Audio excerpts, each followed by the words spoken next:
오늘 말씀을 통해서 여러분과 은혜를 나누기를 원합니다. 오늘 말씀은 이 명령을 지키라 라는 제목으로 여러분과 말씀을 나누고자 합니다. 하나님의 사람이라는 그러한 말은 참 특별한 호칭입니다. 구약시대에는 하나님께서 특별한 몇몇 사람에게, 예를 들면 신명기 33장에 나타나는 모세라든지, 아니면 역대하 8장의 다윗에게라든지, 아니면 엘리야에게라든지, 이런 우리가 들어도 바로 알 수 있을 만한 그런 사람들에게 하나님의 사람이라는 호칭을 썼던 것을 성경을 통해서 볼 수 있습니다. 그런데 신약시대로 내려오면 이 하나님의 사람이라는 표현이 특정한 한 사람을 지칭하는 것이 아니라 하나님의 사랑을 받고 하나님을 사랑하고, 그리고 하나님의 사명을 받아서 충성을 다해 나아가는 성도들을 향하여서 하나님께서 하나님의 사람이라고 말씀해 주시는 것을 볼 수가 있습니다.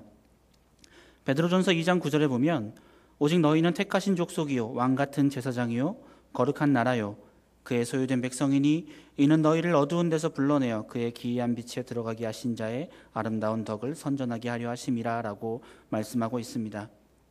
물론 모든 성도가 소유의 면에서 하나님의 소유, 그런 면에서 하나님의 사람인 것은 맞습니다. 그러나 하나님께서 너는 내 사람이다, 너는 내 일꾼이다 라고 말할 수 있는, 그러한 말을 들을 수 있는 성도가 이 시대에 얼마나 있을지 궁금합니다. 모든 성도에게는 하나님께서 맡겨주신 직분과 사명이 있습니다. 우리가 전제할 것은 이 직분은 서열이거나 혹은 계급이 아니라는 것을 기억했으면 좋겠습니다. 각자의 재능 혹은 은사에 따라 맡겨주신 그러한 소중한 직분입니다. 그렇기 때문에 교사가 찬양대보다 못하다거나, 아니면 집사가 장로보다 못하다거나, 그런 것이 아니라, 그런 서열이 높고 적음이 아니라 그 사람에게 주어진 은사와 또한 재능에 따라서 하나님께서 교회의 필요에 따라 세워주신 직분이라는 것, 누가 높고 누가 낮고 누가 귀하고 누가 천하다의 문제가 아니라는 것을 전제했으면 좋겠습니다. 고린도전서 12장에서는 이것을 몸과 지체의 비유로 이야기하고 있는 것을 볼 수가 있습니다. 교회는 그리스도의 몸이고 성도 한 사람 한 사람이 지체라고 표현하면서 몸의 지체들 가운데 무엇이 더 귀하거나 무엇이 더 천하지 않다라고 이야기하고 있습니다. 가장 소중한 지체라고 한다면 자신의 위치를 떠나지 않고 자신의 역할을 잘 감당하는 것, 그것이 가장 소중하고 가장 귀한 지체라고 할 수 있을 것입니다. 그러면서 12장 이하에 계속 이야기하기를 다 눈이면 누가 듣겠으며 다 귀면 누가 냄새를 맡겠으며, 이렇게 말씀하시면서 각자의 위치와 각자의 직분에 따라서 해야 할 일이 있고 맡은 바 사명이 있는 것이다 라는 것을 알려주고 있습니다. 눈이 손에게 쓸데없다 말할 수 없고 머리가 발에게 쓸데없다 말할 수 없다고 이야기하고 계십니다. 우리에게 보이지 않는 지체 중에 혀라는 것이 있습니다. 그러나 혀가 난 더 이상 캄캄한 입안에 있고 싶지 않아 라고 이야기하면서 밖으로 쭉 나와 있다면 어떻습니까? 그 사람을 가리켜서 저 사람 참 혀가 이상하다라고 이야기할까요? 아니면 저 사람 참 이상하다라고 이야기할까요? 성경에서 이야기하고 있는 것처럼 한 지체가 잘못하면 혹은 한 지체가 고통을 받으면 모든 지체가 고통을 함께 당하는 것이고, 한 지체가 영광을 받으면 모든 지체가 기뻐하느니라 라고 말씀하는 것처럼 우리의 삶, 우리의 직분도 이와 마찬가지라는 것입니다. 교사 혹은 찬양대, 집사, 권사, 장로, 목회자, 이 모두가 소중한 지체들이며 소중한 직분입니다. 그러나 이들이 소중한 것은 자기의 위치를 알고 자기의 자리에서 자기의 사명을 열심히 행하는 것, 그것을 감당하기 때문에 그것이 소중한 것이고 그것이 중요한 것이라는 것입니다. 민수기 16장에 보면 고라와 다단, 아비람과 온이라는 사람이 나옵니다. 그 사람이 무리를 지어서 250명 족장들과 함께 당을 만들고 모세를 대적했습니다. 그러나 자신들의 위치를 알지 못하고 모세를 대적했던 그들은 모두 멸망당하고 말았습니다. 유다서 1장 6절에 보면 자기 지위를 지키지 아니하고 자기 처소를 떠난 천사들은 큰 날의 심판까지 영원한 결박으로 흑암에 가두셨다라고 성경은 이야기하고 있습니다. 우리가 계속해서 말하고 있는 이 하나님의 사람이라는 사람은, 이 말은 다시 말하면 우리가 하나님 앞에서 살고 있는 사람이다 라고 말할 수 있을 것입니다. 사람을 의식하고 사람 앞에서 사는 사람이 아니라 항상 하나님 얼굴 앞에서 사는 사람입니다. 그래서 에베소서 6장 6절로 7절에 바울이 이야기하기를 눈가림만 하여 사람을 기쁘시게 하는 자처럼 하지 말고 그리스도의 종들처럼 마음으로 하나님의 뜻을 행하여 단마음으로 섬기기를 주께 하듯 하고 사람들의 하듯 하지 말라라고 이야기하고 있습니다. 우리가 흔히 하나님이 어디 계십니까? 라고 말한다면 제일 많이 듣는 대답이 그거였습니다. 하늘에 계십니다. 어쩌면 그 대답 때문에 우리가 하나님이 멀리 있다 생각하고 하나님이 지금 내 모습 보지 못할 것이다 생각하는지도 모르겠습니다. 저는 분명히 이야기하기를 하나님이 어디 계시냐? 지금 여기에 계십니다. 저는 아이들에게 항상 그렇게 가르쳐 왔습니다. 하나님이 하늘에 계시다? 나는 그렇게 표현하고 싶다. 물론 하늘에 계시고 여기도 계시고 저기도 계시지만 너는 항상 마음에 품기를 하나님은 지금 여기에 계시다라고 품고 있어라 라고 가르칩니다. 저는 시험을 볼 때 제일 앞자리를 좋아합니다. 공부를 대단히 잘했거나 아니면 다른 이유가 있는 것이 아니라 내가 약하고 내가 악함을 알기 때문에 제일 앞자리에 앉는 걸 좋아했습니다. 앞자리에 앉으면요, 앉아보시면 알겠지만 장난을 못 칩니다. 절대로 선생님 코앞에서 책을 꺼내거나 혹은 다른 컨닝을 하거나 절대로 그렇게 할 수 있는 방법이 없습니다. 뒤에 있다면 생각나지 않는 문제, 한 글자만 알면 좀 좋을 것 같은데 하는 상황이 참 많이 발생할 것이고, 그렇다면 그런 유혹에 흔들릴 수도 있겠지만 제일 앞자리에 앉으면 전혀 그런 유혹이 없이, 전혀 나의 악함과 약함을 신경 쓸 필요도 없이 그런 것을 이길 수 있는 것이기 때문입니다. 하나님의 사람은 언제 어디서 무엇을 하든지 하나님 앞에 있다라는 그러한 마음가짐으로 살아야 합니다. 집을 짓는 사람도 하나님의 집을 짓듯 해야 하고, 혹은 대접하는 사람도 하나님께 대접하듯 해야 하고, 혹은 학생들 시험 보는 사람들도 시험 감독 눈을 피한다는 것이 아니라 하나님 앞에 있는 사람으로서 내가 살아야 한다라는 마음을 가져야 하는 것입니다. 하늘에 계신 하나님이라고 생각한다면 어떻게 보면 좀 기둥 뒤에 숨어서 하늘에 계시니까 집 안에 있으면 안 보이겠지? 이 기둥 뒤에 숨어 볼까? 조금 더 멀리 가볼까? 교회에서 조금 더 멀어지면 하나님이 좀 못 보시지 않을까? 라고 생각할 수도 있겠지만 여러분 지금 여기에 계신다, 내 앞에 계신다라고 항상 생각하셨으면 좋겠습니다. 우리는 새벽 날개치며 바다 끝에 거한다 할지라도 그곳에서도 주의 손이 나를 이끄신다, 그곳에서도 주의 눈이 나를 바라보고 계신다라는 것을 잊지 않았으면 좋겠습니다. 하나님 앞에 있다면 우리 앞에 눈속임이나 적당히라는 표현을 사용할 수 없을 것입니다. 사람이 볼 때는 열심히 하는 척하고 보지 않을 때는 대충대충 놀면서 하고, 그것은 하나님 앞에 사는 사람이라고 할 수 없을 것입니다. 명절이 되면 많은 사람들이 이제 고향을 찾아 떠납니다. 화평교회 성도들은 안 그러겠지만 간혹 명절을 찾아서 지방으로 떠나는 사람들을 보면 서울에 있을 때는 공예배 꼬박꼬박 참석하다가 지방으로 내려가서 친척집 혹은 부모님 댁에 내려가면 공예배를 빠지고 수요일, 금요일 혹은 새벽 예배 이런 것을 안 가도 되는 것처럼, 우리 교회 아니니까, 나 아는 사람 없으니까, 빠진 거 아무도 모르니까 오늘은 한번 안 가도 되겠다라고 생각하는 사람이 있다면 그 사람이 과연 무슨 이유로 예배에 참석했는지 물어보고 싶습니다. 그 사람이 하나님을 찬양하기 위해서 예배에 참석했는지, 아니면 사람들이 내 신앙을 보고 나 이 정도다 라는 것을 알리기 위해서 예배에 참석했는지.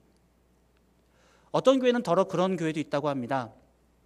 담임 목사님이 출타 중이실 때 예배에 참석하는 교인의 수가 쭉 떨어진다고 합니다. 예를 들어 담임 목사님이 외국에 집회를 나가신다든지 아니면 타 교회 헌신 예배를 가신다든지 기타 등등 이러한 상황이 될 때 교인 수가 많이 떨어지는 것을 본다고 합니다. 그렇다면 그 사람은 담임 목사님께 도장 찍으러 교회를 온 것인지 아니면 하나님께 예배하러 온 것인지 참으로 궁금합니다. 내일부터 제가 새벽 예배 설교입니다.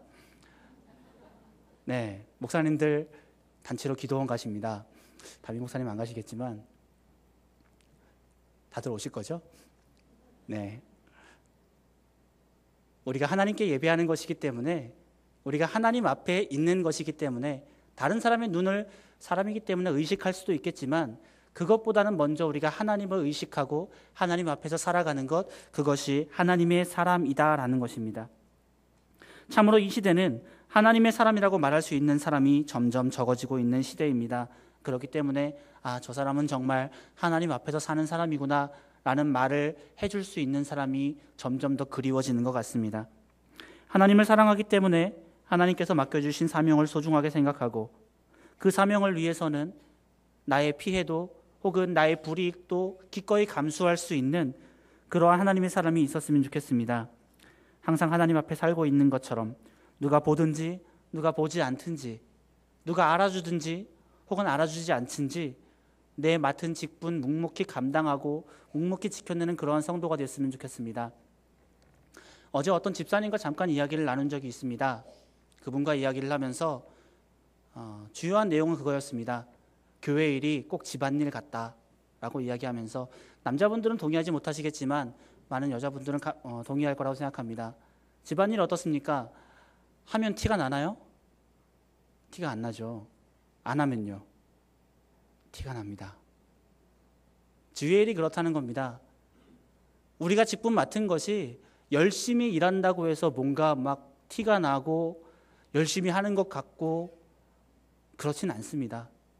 물론 하지 않는다고도 티도 나지 않는 것이 사실이긴 합니다. 그렇지만 티가 안 난다고 하지 않아서야 되겠습니까? 티가 나지 않는다고 해도 주님 보시고 항상 기억한다는 것을 우리가 잊지 않는다면, 우리가 항상 하나님 눈앞에, 하나님 얼굴 앞에 있는다는 사실을 기억한다면 우리가 그 일을 소홀히 여길 수 없을 것이고 우리가 그 직분을 쉽게 여길 수 없을 거라는 말입니다. 모든 화평의 성도가 다 그분과 같은 마음으로 하나님의 일을 감당했으면 좋겠습니다. 내 앞에서 누가 알아주지 않더라도, 누가 기억해주고 누가 상 주지 않더라도 그 일을 묵묵히 감당하고 그 일을 열심히 감당하는 그러한 성도였으면 좋겠습니다. 하나님의 사람이라는 칭호는 너무나도 영광스러운 특권이지만 또한 무거운 책임이 동반됩니다. 이토록 귀한 칭호만큼 그렇게 살아가는 성도의 책임은 특권 못지않게 무거운 것입니다. 사도 바울은 자랑스러운 하나님의 사람인 디모데에게 이것을 당부하는데, 또한 이것이 이 시대를 살아가고 있는 하나님의 사람들로서 반드시 지켜야 하는 그러한 명령임을 알 수가 있습니다. 우리 모두가 이 명령을 잘 기억하고 지켰으면 좋겠습니다. 첫 번째로는 하나님의 사람이 추구해야 할 것에 대한 명령입니다. 오늘 본문에 보시면 11절에 오직 너 하나님의 사람아 이것들을 피하고 의와 경건과 믿음과 사랑과 인내와 온유를 따르며 라고 말하고 있습니다.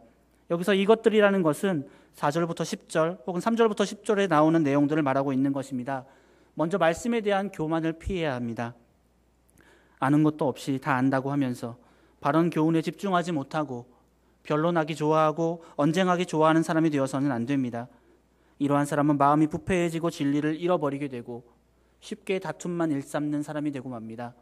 우리의 말씀에 대한 자세는 시편 42편에 말하고 있는 것처럼 사슴이 시냇물을 찾아 뛰어다니듯 우리의 영혼이 하나님 말씀의 갈급함을 가지고 그 말씀을 기쁨으로 받아들여야 하는 그런 은혜를 사모함이 우리에게 있어야 한다는 것입니다. 또한 재물에 대한 탐욕을 피해야 합니다. 우리가 이 세상을 떠날 때 아무것도 가지고 갈 수 있는 것이 없기 때문에 여기에서 우리에게 주어지는 것에 너무 연연하거나 너무 목숨 걸지 않았으면 좋겠습니다. 먹을 것과 입을 것이 있다면 족한 줄로 아는 그러한 마음이 있었으면 좋겠습니다. 그렇지 않고 재물에 대한 탐욕을 키운다면 결국에는 여러 가지 시험과 올무가 우리의 발을 잡고 말 것이며 마침내 믿음에서 떠나 멸망에 빠지게 될 것입니다. 그렇기 때문에 하나님의 사람이라면 이러한 교만이라든지 혹은 재물에 대한 욕심을 버려야 합니다. 그것이 성도의 삶에 결코 유익하지 않기 때문입니다. 그리고 하나님의 사람이 추구해야 하는 것은 바로 바른 성품입니다. 의와 경건과 믿음과 사랑과 인내 그리고 온유를 따르라고 말하고 있습니다. 갈라디아서 5장 24절처럼 그리스도 예수의 사람들은 육체와 함께 그 정욕과 탐심을 십자가에 못 박았느니라 라고 이야기하고 있습니다. 그런데도 우리가 성도로서 바른 성품을 추구하지 않는다면 어느샌가 못된 성품이 우리의 마음을 잠식하는 것을 볼 수가 있습니다. 아랍 사람들의 이야기 중에 그런 이야기가 있습니다. 아랍 사람이 한 상인이 추운 겨울의 사막을 여행하면서 이제 밤이 되어서 텐트를 치고 잠을 청하려고 하는데 너무 추운 날씨에 낙타가 상인에게 청하였다고 합니다. 밖이 너무 추우니까 나도 좀 얼굴만 천막에 좀 넣고 따뜻하게 좀 있게 해주세요. 상인이 그래, 좀 떨떠름하지만 해줘야지, 내일 또 나랑 같이 열심히 일하지 하면서 얼굴을 그 천막에 넣을 수 있게 해주었다고 합니다. 잠시 후에 낙타가 또 청합니다. 아, 코는 따뜻한데 어깨가 너무 추워요. 아, 그래? 아, 그럼 어깨도 들어와. 잠시 후는 어떻게 됐을까요? 어깨는 따뜻한데 허리가 너무 추워요. 아, 그래, 그럼 들어와. 허리는 따뜻한데 뒷다리가 너무 추워요. 아, 그래, 그럼 들어와. 마지막에는 어떻게 됐겠습니까? 아저씨, 좁은 데 좀 나가세요. 결국에는 그 낙타가 주인을 쫓아버리고 그 천막을 차지해버렸다는 이야기입니다. 우리가 성도로서 바른 마음을 갖지 않는다면 어느샌가 탐심과 욕심과 그런 악한 마음들이 우리의 마음을 조금씩 잠식하면서 결국에는 우리의 바른 마음까지도 쫓아내고 자기가 주인인 것처럼 우리의 마음에서 행세하게 된다는 그러한 이야기입니다. 에베소서 4장 27절에 보면 마귀에게 틈을 주지 말라라고 이야기하고 있습니다. 저는 개인적으로 옛날 번역이 더 좋은 것 같습니다. 옛날 번역은 마귀로 틈을 타지 못하게 하라라는 거였습니다. 마귀로 틈을 타지 못하게 하라. 똑같은 말이겠지만 저는 그 얘기로 사람들한테 예화를 들 때 어떻게 했냐면, 사단의 교통수단이 있다. 그것이 무엇이냐면 틈이다. 사단이 틈을 타면 엄청 빨라져서 우리의 마음을 잠식하게 된다 라고 얘기했었습니다. 이제는 못 쓸 것 같아요. 번역이 바뀌어서. 어쨌든 우리가 마귀에게 틈을 주지 않았으면 좋겠습니다. 그 작은 틈을 보고 마귀는 들어오고요. 그 틈 때문에 시작된 악한 마음은 우리의 바른 마음을 뒤집어 버리고 우리의 바른 마음이 더 이상 자리 잡기 못하게 내쫓아 버리고 만다는 것입니다. 두 번째는 하나님의 사람이 투쟁할 것에 대한 명령입니다. 믿음의 선한 싸움을 싸워 영생을 취해야 합니다. 하나님의 사람은 이것을 위해 부르심을 받았다라고 오늘 본문에 이야기하고 있습니다. 민수기 1장 3절에 보면 하나님께서 이스라엘 백성을 계수할 때 싸움에 나갈 만한 자를 계수하라라고 이야기하고 있는 것을 볼 수 있습니다. 물론 여기서 말하는 우리의 싸움은 혈과 육에 대한 것이 아닙니다. 영적인 싸움입니다. 믿음의 싸움이고 선한 싸움입니다. 이 싸움은 자신과의 싸움입니다. 이기기를 다투는 자마다 절제해야 하고 자신과 싸워 복종시키지 않으면 안 됩니다. 이 싸움은 죄와 싸움이며 이 싸움은 악한 영들과의 싸움입니다. 우리가 싸움의 대상을 알고 바로 싸워야 하며 또한 정정당당히 싸워야 합니다.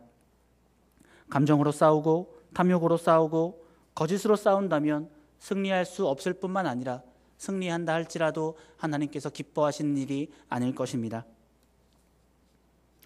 마지막으로 주님이 재림하실 때까지 점도 없고 책망받을 것도 없이 말씀을 지키라는 명령입니다. 주님 오실 그날이 언제인지 우리는 알 수 없지만 기약이 이르면, 때가 차면 주님이 다시 오실 것입니다. 오늘 말씀 15절 16절에 말하고 있는 것처럼 그분은 홀로 하나이신 자이시며 만왕의 왕이시고 그분에게만 죽지 아니함이 있고 가까이 가지 못할 빛에 거하시고 아무 사람도 보지 못하였고 또 볼 수 없는 분이십니다. 그러므로 우리는 그분이 오시기를 사모하기 때문에 그분이 오시기를 사모하는 사람으로 나를 지키고 세속에 물들지 않게 하고 깨어 기도하며 맡겨진 일에 충성된 사람이 되어야 합니다. 주님 오셨을 때 우리가 그러한 모습을 보일 수 있다면 우리는 복받은 사람일 것입니다.